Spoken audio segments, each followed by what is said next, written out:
कोई अपराधी नहीं बचा है। दूरबीन से भी अगर आप देखेंगे तो आपको कोई अपराधी नजर नहीं आएगा।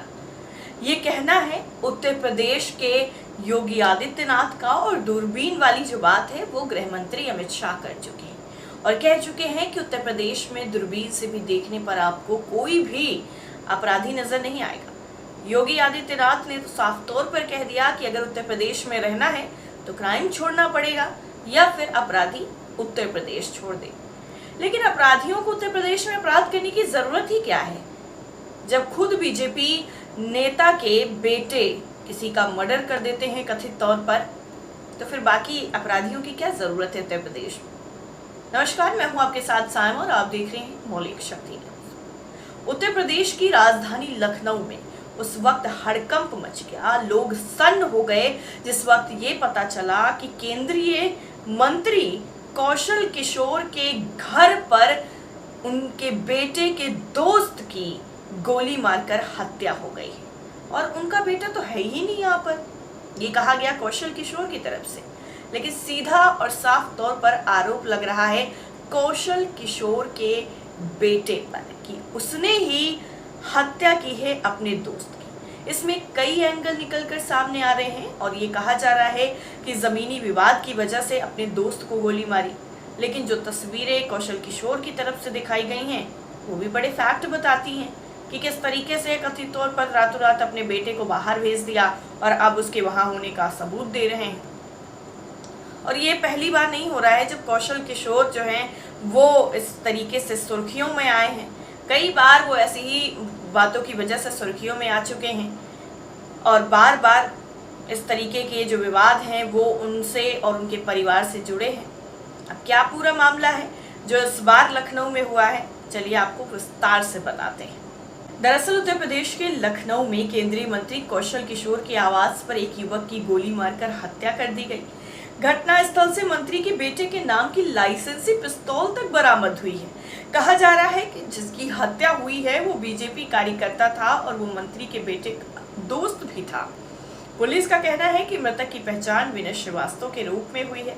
उसने मीडिया को दिए बयान में कहा है कि विनय को गोली लगी है और इससे उसकी मौत हुई। पुलिस ने कहा है कि उसके सिर पर चोट का निशान भी है। उन्होंने कहा कि घटनास्थल से पिस्तौल भी मिली है। मृतक के परिजनों ने तहरीर दी है। ये घटना किशोर के ठाकुरगंज थाना क्षेत्र के बिगरिया गांव स्थित आवास पर हुई। कहा जाता है कि विनय कौशल जो कौशल किशोर के बेटे हैं, विकास किशोर का दोस्त था और उन्हीं के साथ रहता था।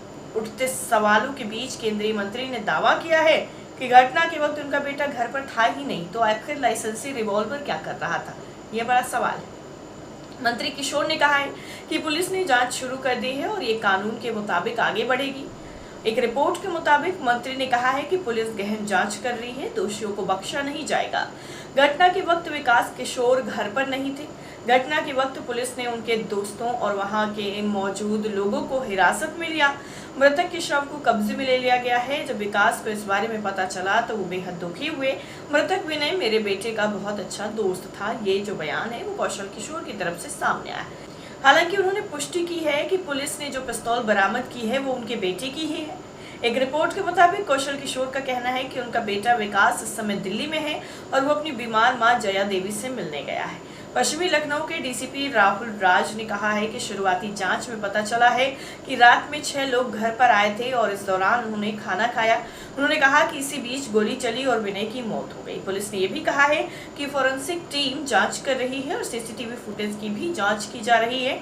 जो कुछ भी होगा वो बहुत जल्द सबके सामने आ जाएगा। लेकिन विनय श्रीवास्तव जिनकी मौत हुई है उनके परिवार की तरफ से कौशल किशोर के बेटे पर ही जो है हत्या का आरोप लगाया गया है। शिकायत दर्ज कराई गई है। पुलिस ने इस मामले में 3 लोगों को अभी तक हिरासत में लिया है और बाकियों की तलाश कर रही है। लेकिन जरा सोचिए, उत्तर प्रदेश में लॉ एंड ऑर्डर की ये स्थिति हो गई है कि केंद्रीय मंत्री के घर पर किसी की हत्या कर दी जाती है और पुलिस सिर्फ जांच कर रही है। केंद्रीय मंत्री क्या जो घर सुरक्षित नहीं है तो बाकी लोग, आम जनता उन मंत्री से क्या उम्मीद करेगी जो मंत्री खुद के घर के अंदर क्या हो रहा है उनको ये नहीं पता है। जब पूरा मामला हो जाता है तब जाकर मंत्री जी को होश आता है, उनको कोई खबर करता है कि आपके घर पे ऐसा ऐसा कांड हो गया है। अब एक बार फिर से कौशल किशोर जो हैं वो सुर्खियों में हैं और अब देखना अब ये होगा कि मृतक विनय श्रीवास्तव के परिवार को इंसाफ मिलता है कि नहीं मिलता है, या फिर ये मामला भी सियासी रसूख की बलि चढ़ जाता है। आपका क्या मानना है इस पर रिपोर्ट को लेकर? कमेंट करके जरूर बताइए।